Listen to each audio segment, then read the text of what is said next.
comunidad está ayudando a otra y cuando hay transferencia vertical, es decir, cuando la ayuda viene o la solidaridad viene por la parte de la Administración General del Estado. Veremos que se reducen las diferencias, aunque aquí también mostraré que los resultados son un poco erráticos y, bueno, obviamente se garantizaba la situación de las comunidades autónomas en el estado anterior, pero esto tuvo un coste para el Estado. 12.000 millones adicionales costó el último sistema. Una cosa que alguien puede entender que en una próxima negociación la Administración General del Estado no se puede permitir soltar un nivel adicional de recursos para engrasar la financiación, con lo cual esta es una de las características que hace que el resultado de la negociación sea bastante incierto. Bien, y también incorpora los mecanismos. Vamos con los problemas que creo que son lo más interesante y lo que pretendíamos destacar aquí, que son cuáles son los problemas que tiene ahora la suficiencia y la nivelación y cuáles son los retos pendientes. Fundamentalmente hablaré de tres cosas. Persisten las disparidades, hay un problema de reordenaciones en el ranking, es decir, el argumento tradicional utilizado por la Generalitat de Cataluña, en el que yo creo que tienen sinceramente bastante razón en este aspecto, y no mejora total de los mecanismos de ajuste.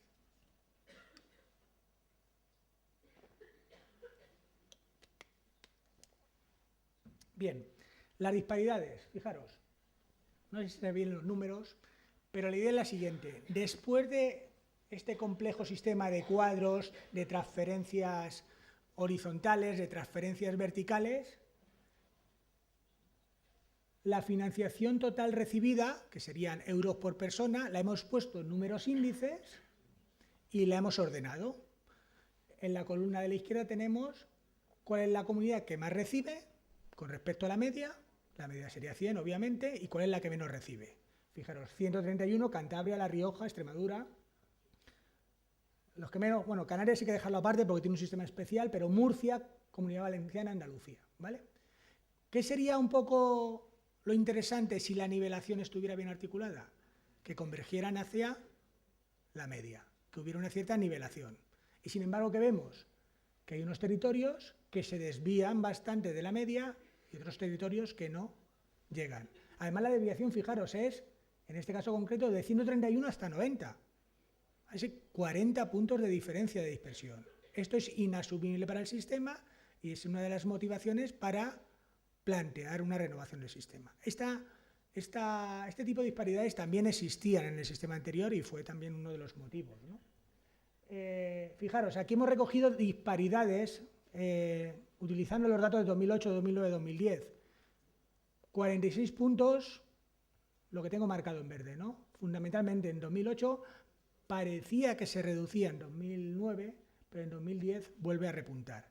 Es decir, el sistema no ha logrado corregir, no ha logrado hacer funcionar las transferencias de la forma correcta para converger hacia esa media, para converger a ese hipotético equilibrio que nunca es alcanzable, pero al que se debería converger. Niveles razonables, 105, 97, sería lo idóneo. No podemos ir a 130 por un lado y 90 por otro, porque siempre va a haber territorios que se quejen de que reciben, esto al final es menos dinero por habitante para la educación, para la sanidad o para los servicios sociales. Bien, el tema de las reordenaciones. Fijaros, ¿cuál es la reclamación catalana respecto a este tema? Es decir, los catalanes lo que dicen es, queremos ser solidarios, pero no tanto. Es decir, estamos dispuestos a contribuir a la solidaridad, pero no hasta el punto de que quedemos peor que los territorios en los que ayudamos. Aquí tenemos ordenados, fijaros, las comunidades, de nuevo con números índices, es decir, esto inicialmente serían euros por habitante, y ordenado en números índices, las comunidades en su capacidad fiscal, es decir, con los impuestos que tienen transferidos, ¿quién tiene más recursos? Pues las más ricas son Madrid, Baleares, Cataluña, ¿vale? Y las más pobres, Extremadura, Andalucía, Castilla-La Mancha. Eso es en cuanto a los recursos que tienen. ¿A qué obedece el ser más pobres, más ricas? A sus bases imponibles, porque tienen cedidos los mismos impuestos. Pero si hay más actividad económica o rentas más altas en Madrid, pues obviamente tendrán más recursos, ¿vale? Con lo cual tendríamos un orden de ricas a pobres, digámoslo de forma bruta, ¿vale? ¿Qué ocurre cuando se utiliza la transferencia horizontal de servicios públicos fundamentales? Que se igualan. Aquí tenemos un gráfico. Fijaros, en azul son la capacidad fiscal ordenadas de las más ricas a las más pobres. Cuando se utiliza el sistema de nivelación horizontal, todas tienen los mismos recursos para esos servicios públicos fundamentales. ¿Pero qué ocurre? Que faltan por introducir otros 3 fondos, el de suficiencia, el de cooperación, el de competitividad. Y de nuevo se nos va a resultados raros.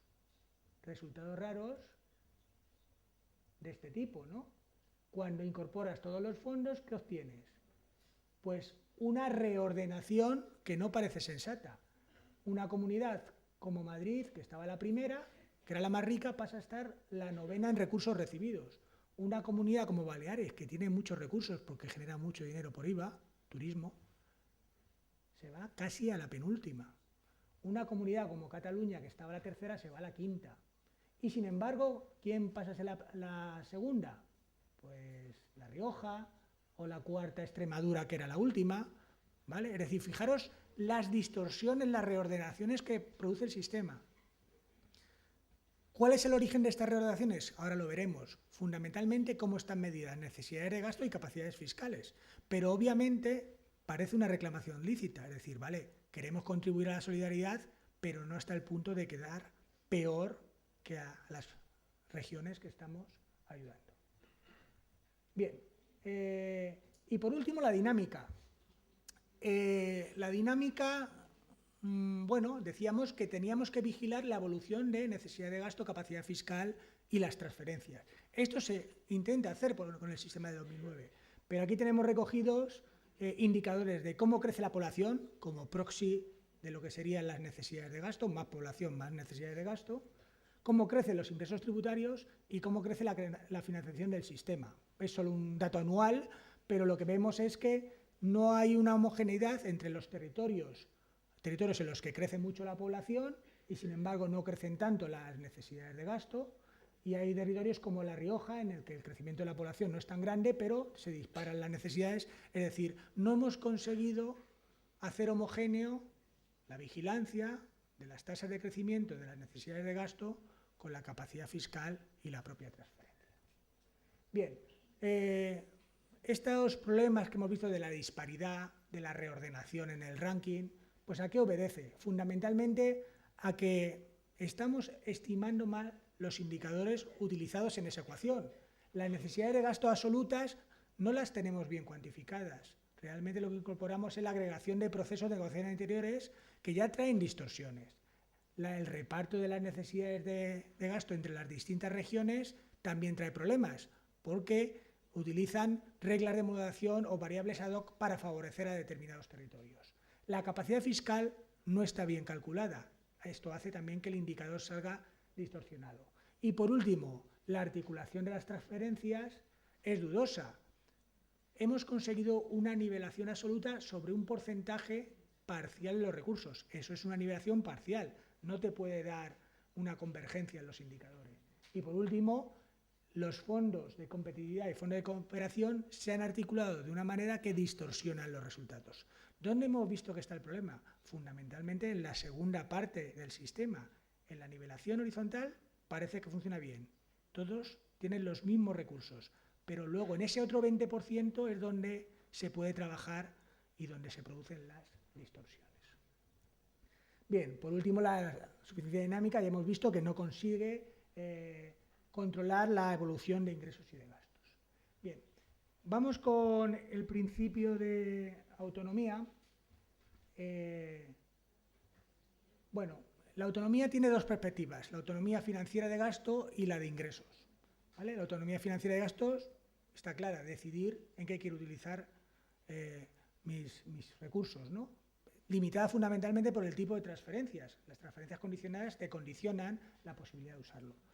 La autonomía financiera de ingresos es más problemática, porque implica decidir cuántos ingresos, pero sobre todo el patrón distributivo, qué tipo de impuestos quiero poner a mis ciudadanos y cuánta recaudación quiero obtener. Bien, No me voy a detener en explicar un poco los indicadores de dependencia, pero ahora veremos un poco cuáles son los problemas que tienen, pero sí que quiero hablar del alcance de la autonomía.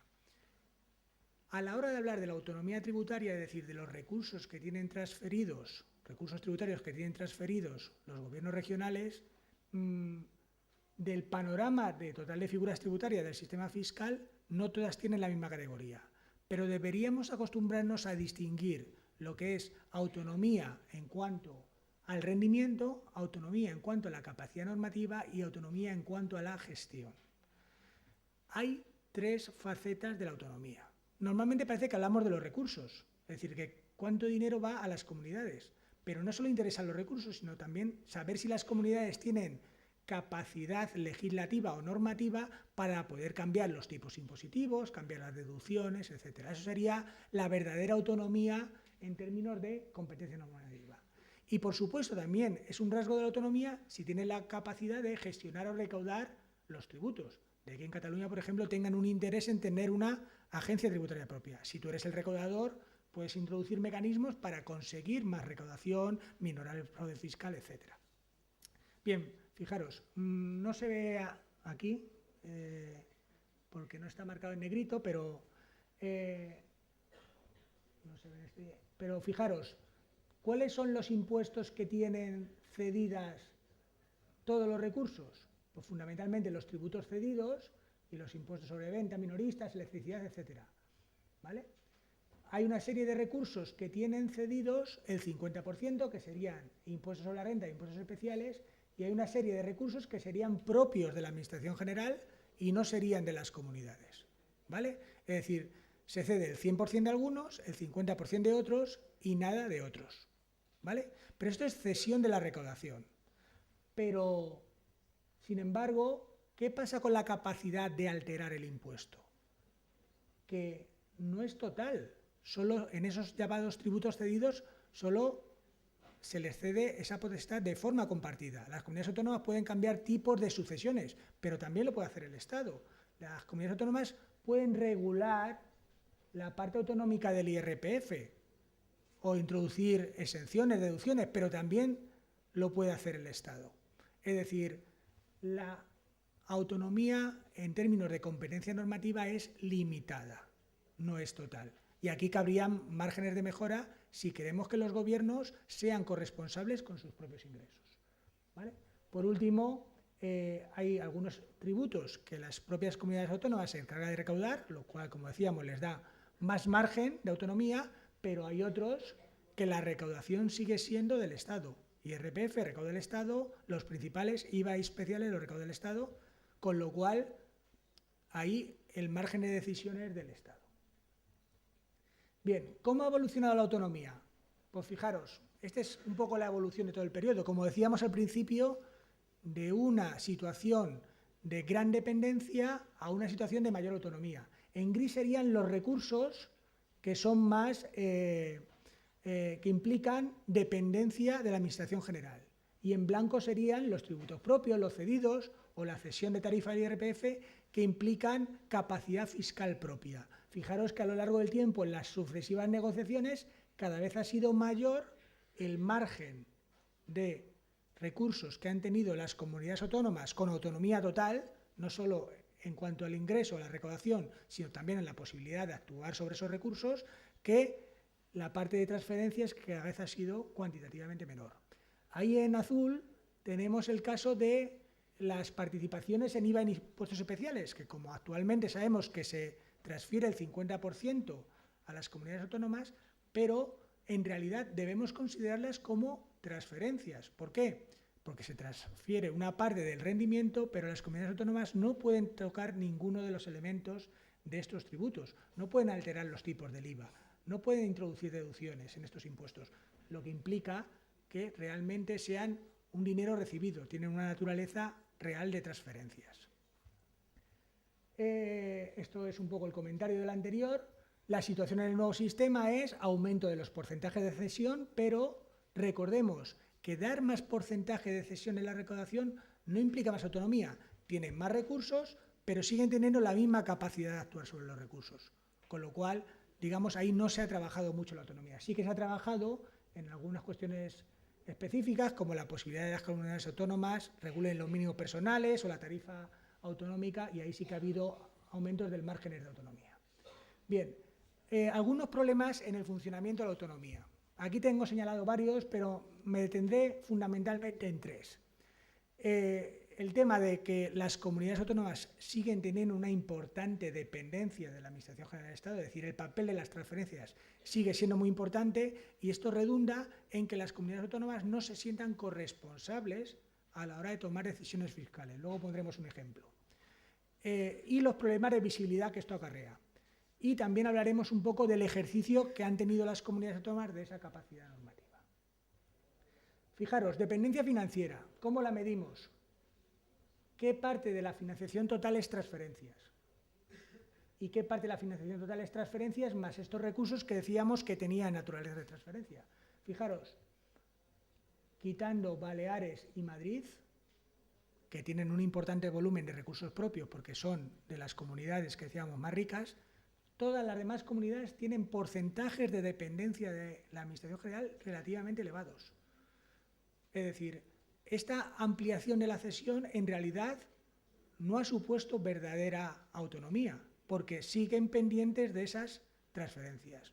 Se puede intentar caminar en la vía de disminuir esas transferencias. ¿Por qué es importante que los niveles de gobierno regionales tengan recursos propios? Porque es lo que les hacen corresponsables. Más adelante hablaremos del problema de la restricción presupuestaria blanda, que es un problema fundamental en el funcionamiento del Estado autonómico. ¿Qué hacen los niveles de gobierno regionales? Son responsables del gasto, pero no son tan responsables de los ingresos porque no han recibido tantos ingresos. Entonces, ¿qué hacen? No equilibran correctamente sus gastos con sus ingresos y esperan a la llegada de un nuevo sistema de financiación para captar más recursos adicionales. Hasta que no consigamos eliminar esta idea de restricción presupuestaria blanda y hacer que los gobiernos regionales sean más responsables, más corresponsables, no conseguiremos que se tomen decisiones más eficientes en el funcionamiento presupuestario. El problema de la visibilidad, en la medida en que los gobiernos regionales siguen siendo muy dependientes de transferencias y no tienen un volumen importante de impuestos, los ciudadanos no identifican correctamente a los responsables de los gastos y de los ingresos. Y esto es un problema de funcionamiento democrático. Fijaros, datos del barómetro fiscal, análisis sociológico con encuestas del Instituto de Estudios Fiscales. Se le pregunta a los ciudadanos quién tiene las competencias en sanidad, en infraestructuras, en transportes. Pues fijaros, aunque es una cosa que todos deberíamos saber, solo el 44% de los ciudadanos piensan que la sanidad, solo el 39% piensan que la sanidad corresponde a las comunidades autónomas. Un 44% todavía habla de la seguridad social, que es un poco el sistema de financiación de pensiones y prestaciones, pero la sanidad ya es Sistema Nacional de Salud, ¿vale? O el tema de las infraestructuras, bueno, ahí se tendría más sentido porque hay algunos que piensan que es fundamentalmente Estado y parte las infraestructuras de las comunidades autónomas. El seguro de desempleo, un 16% piensa que corresponde a las comunidades autónomas. Son datos realmente sorprendentes. Pero son más sorprendentes en el campo de los ingresos, que como hemos dicho, no tienen visibilidad y no tienen corresponsabilidad. El 53% de los ciudadanos piensa que el IRPF corresponde en su totalidad a la Administración Central, cuando es un impuesto que está cedido el 50% a las comunidades autónomas. O el 53% piensa que también el IVA es totalmente de la Administración Central. O incluso hay un 16% que piensa que sociedades es un impuesto autonómico, cuando es un impuesto totalmente central. ¿Qué falta aquí? Falta una verdadera identificación de que los ciudadanos sepan quién es el recaudador de esos impuestos. Los ciudadanos empiezan a saber quién le presta los servicios, la sanidad, educación, servicios sociales, aunque con problemas, pero no tiene muy claro todavía a quién paga sus impuestos. Y esto es porque no hay una pedagogía sobre esa distribución territorial del poder. Por último, el problema del ejercicio de la competencia. Hemos dicho que hay carencias de autonomía, pero realmente sí que se han transferido algunos recursos. ¿Y qué es lo que nos hemos encontrado? Que analizando esos recursos se han transferido algunos impuestos a las comunidades autónomas, pero no han sabido utilizar esa capacidad normativa para alterar su patrón fiscal. Por ejemplo, si estamos en una situación de crisis económica y el presidente de la Comunidad de Madrid lanza una bajada de impuestos, lo que está diciendo es que su comunidad va bien y puede bajar los impuestos al ciudadano. Pero, sin embargo, esto, cuando vaya a la negociación del sistema de financiación autonómica, no debería pedir más recursos vía transferencias. ¿De acuerdo? Si tu comunidad va bien y vas a bajar los impuestos, es porque tienes capacidad fiscal suficiente y no debes pedir transferencias. Es decir, lo que se ha observado en algunos estudios de análisis del ejercicio real de la capacidad normativa es que las comunidades han funcionado de la siguiente manera. Se han dedicado fundamentalmente a disminuir la presión fiscal en los impuestos directos, más visibles por los ciudadanos, exenciones en renta, mayores deducciones en renta, y han elevado, aunque poco, los impuestos indirectos como transmisiones patrimoniales en la época del boom inmobiliario, etc. ¿Vale? Sí que se observa algún cambio en la época de crisis en que ya algunas comunidades se han visto obligadas a elevar al alza esos impuestos porque no quedaba otra, ¿no? En fin, este es un problema también que viene a redundar en cómo está funcionando la autonomía. ¿Existe poca autonomía? Vale, pero la autonomía que se ha dado a las comunidades autónomas no está siendo utilizada de una forma responsable o de una forma correcta. Bien, rápidamente el principio de solidaridad, que no tiene mayor problema porque ya básicamente la solidaridad tiene dos dimensiones y una ya hemos hablado de ella, que es la nivelación. Solo dejar una idea clara. ¿Qué dos parámetros tiene la solidaridad? Una, la nivelación. Se puede hacer solidaridad logrando una nivelación en los servicios públicos fundamentales. Si conseguimos que todos los territorios tengan los mismos niveles de sanidad, educación y servicios sociales, ya hemos conseguido una redistribución interterritorial de recursos bastante importante.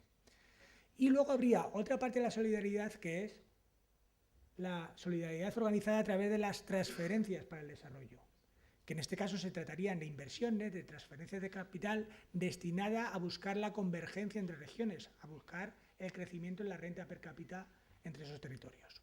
Muchas veces los políticos confunden unas ideas y otras y utilizan interesadamente la idea de solidaridad para referirse a transferencias para el desarrollo, eliminando la parte de transferencias de nivelación. Y lo que deberíamos tener claro es que son dos cosas distintas. Una cosa son fondos para igualar los servicios del estado de bienestar y otra cosa son fondos para aproximar la inversión en los distintos territorios. Bueno, esto es prácticamente lo mismo, ¿no? Las transferencias de nivelación se logra con el Fondo de Garantía de Servicios Públicos Fundamentales, aunque persisten distorsiones, como hemos dicho, en la parte del Fondo de Suficiencia Global, el Fondo de Competitividad y el Fondo de Cooperación. Y las transferencias para el desarrollo plantean una serie de problemas específicos. Los fondos de convergencia tienen un funcionamiento errático, vemos que son fondos en los que las comunidades entran y salen con relativa asiduidad, lo que ha originado las distorsiones. ¿Qué ocurre? Que para un año Madrid sale beneficiada por los fondos, por ejemplo, por el Fondo de Cooperación. Al año siguiente sale perjudicada. Eso altera las dispersiones y altera el funcionamiento de la solidaridad. Otro problema específico es el nuevo papel que queramos dar al Fondo de Compensación Interterritorial, que era un elemento importante en la construcción del sistema, era el que se encargaba de estos fondos del desarrollo, junto a los fondos procedentes de la Unión Europea, y que en los últimos años ha perdido preponderancia con respecto al resto de recursos. Pensar sobre una nueva reubicación o funcionamiento o criterios de funcionamiento del Fondo de Compensación es una de las cuestiones pendientes. Bien, esto ya lo hemos comentado, que sería la nivelación, y como ya voy un poquito justo de tiempo, si me permitís 5 minutos, rápidamente un comentario sobre las posibles opciones de reforma que ya hemos ido desgajando. Algunas cuestiones que se plantean en la literatura y que van a estar en la próxima negociación del sistema. Respecto a la suficiencia estática, trabajar un verdadero cálculo pormenorizado de la necesidad de gasto. Esto es muy difícil hacerlo a corto plazo. Como decía, hay comisiones en Canadá, en Australia que se dedican a esto. Pero sería la forma de conseguir que estuviéramos midiendo bien cuánto valen las competencias autonómicas. Mientras no consigamos esto, se mantendrán las tendencias de las correcciones introducidas, de las reglas, y esto seguirá perpetuando a lo largo del tiempo en cada sucesivo sistema de negociación. Obviamente también mejorar cómo medimos la capacidad fiscal, los indicadores actuales no están bien conseguidos, y por supuesto tener clara la articulación de las transferencias. Ya hemos visto el papel que desempeñan. Tenemos que tener claro hasta dónde queremos nivelar. ¿Queremos una nivelación absoluta o queremos una nivelación parcial? ¿La queremos en todos los servicios o en los servicios públicos fundamentales? ¿Queremos, como tenemos, una nivelación absoluta en los servicios públicos fundamentales, dejando el 20% a su albedrío? Esto es lo que tenemos que decidir entre todos los territorios. Y el resultado dará unos indicadores de dispersión u otro, ¿vale? Creo que es importante mantener en el nuevo sistema esa distinción clara entre las transferencias verticales y horizontales porque clarifica la situación. Y, por supuesto, una de las mejoras es renovar, cambiar o incluso diría que suprimir los fondos de competitividad y cooperación. Como decía, estos fondos tienen una explicación clara. Fueron fondos creados para engrasar la negociación del sistema. Después de aplicar la nivelación horizontal y la nivelación vertical, había unos resultados en financiación per cápita para los territorios. Hubo unas comunidades que no salían bien paradas y presionaron para obtener mejor financiación. Se dejó un margen de grados de libertad con estos fondos para beneficiar a esas comunidades que salían bien tratadas en lo que hubiera sido un funcionamiento teórico del sistema. Y como resultado tenemos las distorsiones, es decir, estos fondos que se utilizaron para engrasar la negociación tienen nombres y apellidos. Si hiciéramos el análisis de los beneficiarios del Fondo de Competitividad o del Fondo de Cooperación, vemos que esto es comunidades ricas, Madrid y Cataluña. El Fondo de Cooperación son las comunidades, entre comillas, pobres, Andalucía, Extremadura, es decir, viendo las características de los que tienen acceso a esos dineros, ¿vale? Entonces, estas son la serie de cosas que se deben intentar evitar, ¿vale? Suficiencia dinámica, ya lo hemos comentado. Sería interesante una oficina que se encargara del seguimiento anualizado de los distintos indicadores de necesidad de gasto y capacidad fiscal. La última ley de la LOFCA crea una oficina en el seno del Consejo de Política Fiscal y Financiera, pero prácticamente no ha desarrollado trabajos al respecto. El Instituto de Estudios Fiscales sería un sitio excelente para hacerlo. En cuanto a las propuestas de autonomía, mantenemos un elevado nivel de dependencia financiera, pero personalmente creo que hay un difícil camino para ampliar los espacios fiscales propios. ¿Por qué? Porque el Estado también es autónomo y el Estado se está encontrando con problemas para financiar sus propias competencias. Todo esto en un margen de crisis económica y necesidad del cumplimiento del principio de estabilidad presupuestaria, que restringe mucho los funcionamientos fiscales de los estados. Hay algún margen de cesión en el campo del IVA minorista, han señalado algunos autores, pero no es muy relevante. Es necesario evaluar o revisar el ejercicio de las competencias normativas. Si las comunidades autónomas reciben competencias normativas sobre determinados tributos, se debe mirar que no introduzcan una carrera de competencia fiscal a la baja en sucesiones o quiten determinados impuestos, ¿de acuerdo?, para luego ir a la negociación a pedir más transferencias. Ya lo hemos comentado, eliminar la restricción presupuestaria blanda.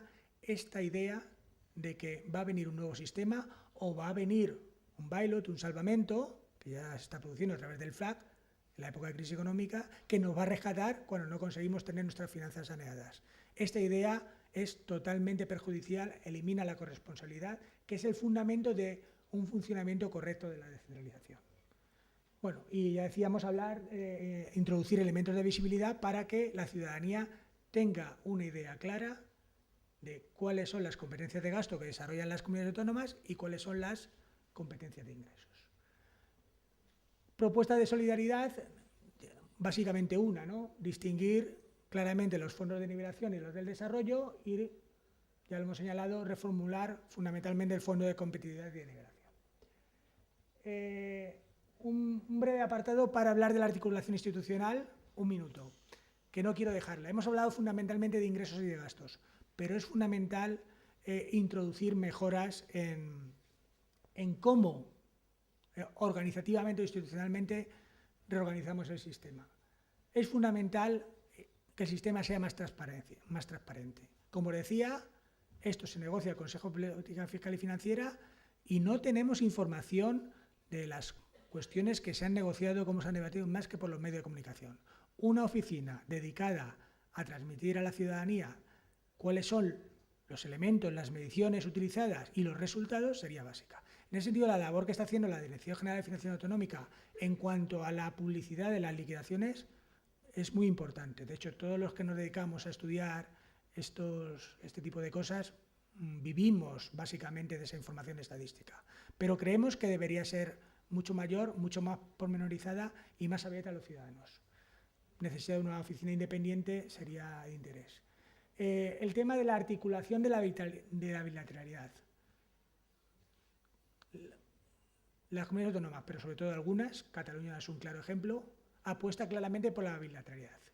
Quiere negociar sus condiciones particulares de forma particular con el Estado y sin contar con el resto de comunidades. Pero debemos intentar que el sistema es común, porque las decisiones que se tomen sobre una comunidad, como hemos visto por el juego de las transferencias horizontales y verticales, afecta claramente a las demás.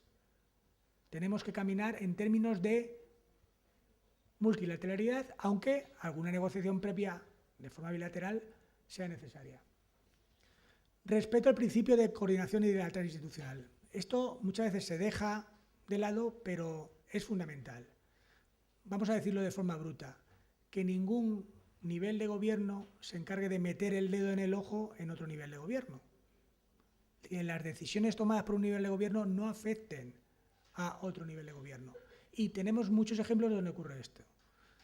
Si la Administración General del Estado quita el impuesto sobre el patrimonio, por una medida de política electoral, automáticamente, ¿qué ocurre? Que las comunidades autónomas han perdido 2.000 millones de euros.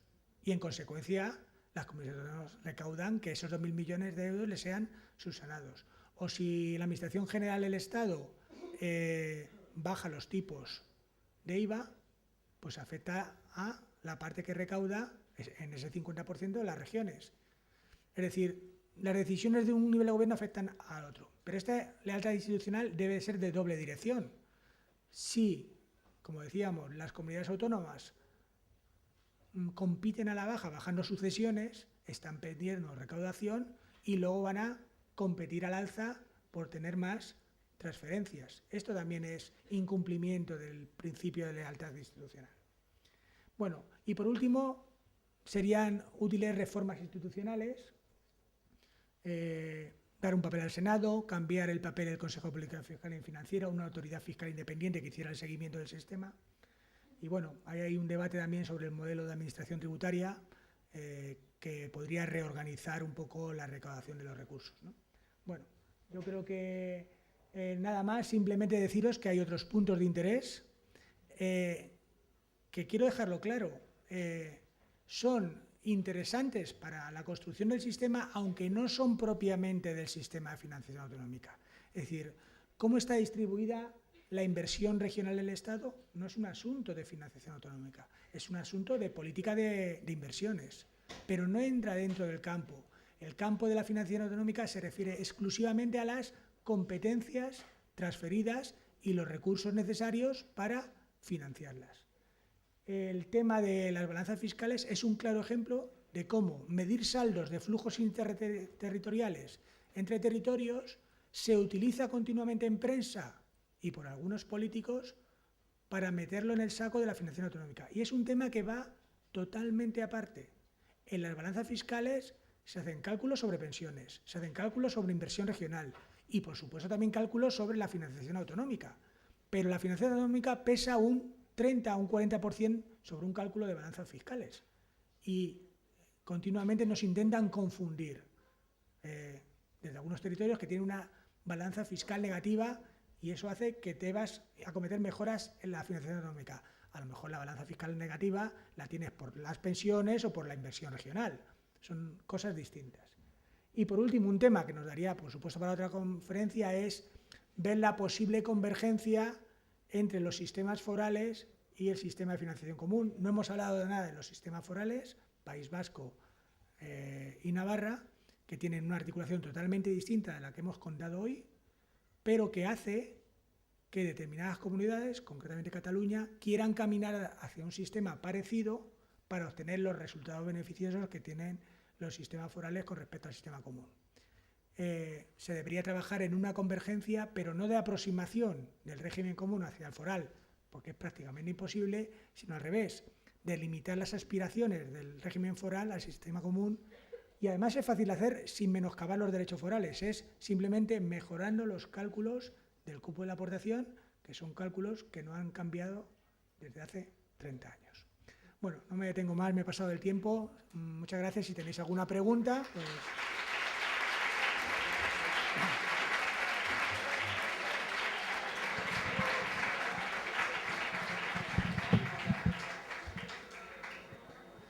Bueno, abrimos ahora una breve ronda o turno de preguntas. Si alguno de los presentes quiere formular alguna cuestión al ponente, por favor, que levante la mano y se le acerca un micrófono.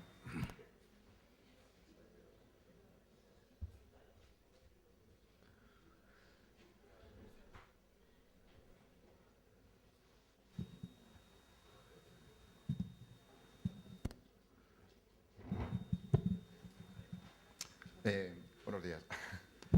El otro día la consejera de Economía de Hacienda, perdón, de la Junta de Castilla y León estuvo en la Facultad de Económicas en Valladolid, nos contó una serie de cosas más o menos interesantes y un punto que el Gobierno regional aquí en Castilla y León plantea de forma reiterada para la negociación es que el indicador de la población en ciertos territorios es algo que no parece muy lógico, ¿no?, para las necesidades, como es el caso de Castilla y León. Es un territorio muy grande, muy disperso. ¿Hasta qué punto se pueden tener en cuenta estos otros factores, en nuestro caso la extensión, la dispersión de la población, y hasta qué punto se puede distorsionar o puede hacer más justo el sistema?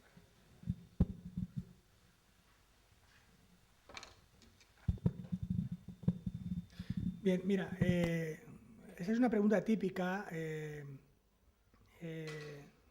cuando se habla del sistema de financiación y un poco yo quiero situarla porque hay que hablar de tantas cosas que no sabes dónde va lo de las variables, ¿no? Y hemos pasado un poco rápidamente sobre el tema. Os decía, se miden las necesidades de gasto, que tiene todas las competencias autonómicas, y lo decíamos aquí, se reparten entre los territorios. Es decir, imaginaros que se ha medido la necesidad de gasto de todos esos servicios, sanidad, educación, servicios sociales. Imaginaros que estamos en la parte de servicios públicos fundamentales. Y hay una cuantificación de lo que valen la sanidad, la educación y los servicios sociales para todas las regiones.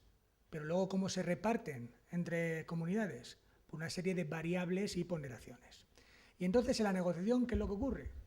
Que llega cada consejero de Hacienda y lleva al Consejo de Política Fiscal las variables que le interesan. Por ejemplo, es clásico que Castilla y León lleva dispersión y no quiere ni oír hablar de población porque Castilla y León se caracteriza por tener caídas de población, pero territorio muy grande, con lo cual muy disperso.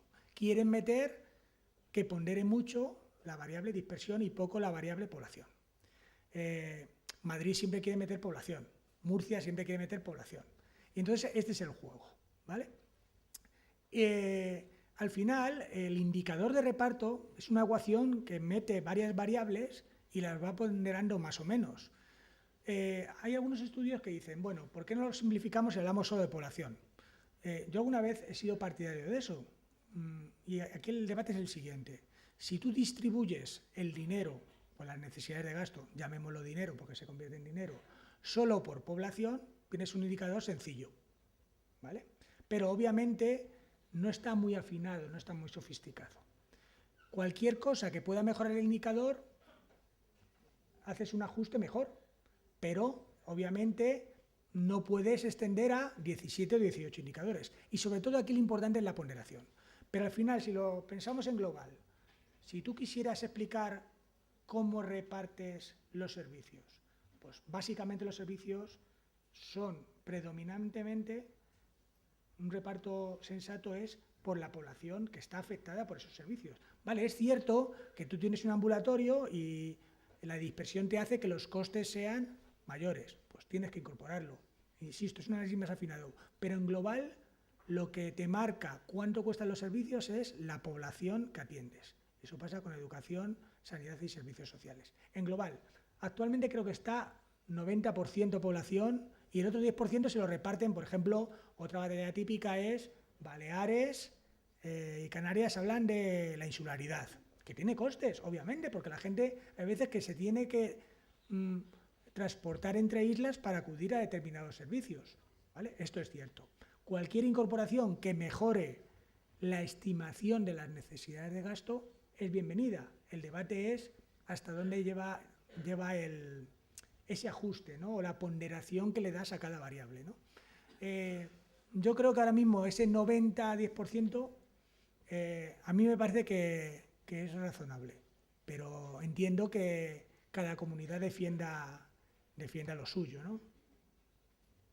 Una cosa, ahora que hablamos de variables, alguna comunidad ha intentado introducir alguna variable que sí que creo que no deberían introducirse, que es, por ejemplo, Extremadura siempre quería meter la inversa de la renta per cápita. Bueno, la inversa de la renta per cápita no es una variable que me hable de las necesidades de gasto. Lo que me está diciendo es el tipo de población a la que atiendo, ¿vale? Pero que tienes que poner hospitales es el número de habitantes y la dispersión, ¿vale? Pero no el que seas más pobre tengo que poner más hospitales, ¿vale? Esta es un poco la idea, ¿no? Hay variables que se intentan colar pero que no deberían entrar. Exclusivamente deben ser variables que aproximen las necesidades de gasto. De ahí un poco por eso lo mejor sería tener una oficina que se dedicara a tener estas variables, estas trayectorias, cómo evoluciona la población, porque luego se llevan datos. Hubo una reunión del Consejo de Política Fiscal y Financiera que venían los datos de población. Los del INE. ¿Cómo es posible que cada comunidad autónoma trajera un dato de población distinto? Porque empiezan con la población afectada, con la población necesitada de sanidad o de servicios sociales. Y ya en cuanto metes el adjetivo, haces la posibilidad de traer un dato de población distinto. Bueno, oiga, ahí tenemos la población del INE y vamos a dejarnos de historia. No, que la población... Ha habido muchas broncas por el tema de la población. Concretamente, además, en el tema de los fonditos, del Fondo de Cooperación, a Madrid se le ha hecho un poco el truco del almendruco con esta variable. De hecho, salieron muy beneficiadas al aprobarse la negociación, año 2008, y en los años siguientes ha tenido una caída bastante potente.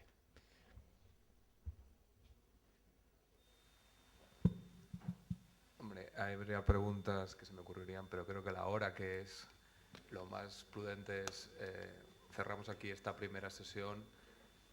Dejamos, yo creo, 10 minutos y empezamos un poquito más tarde. Hay 5, hay 10, por favor, estad aquí, salid si queréis y volvemos con Nacho.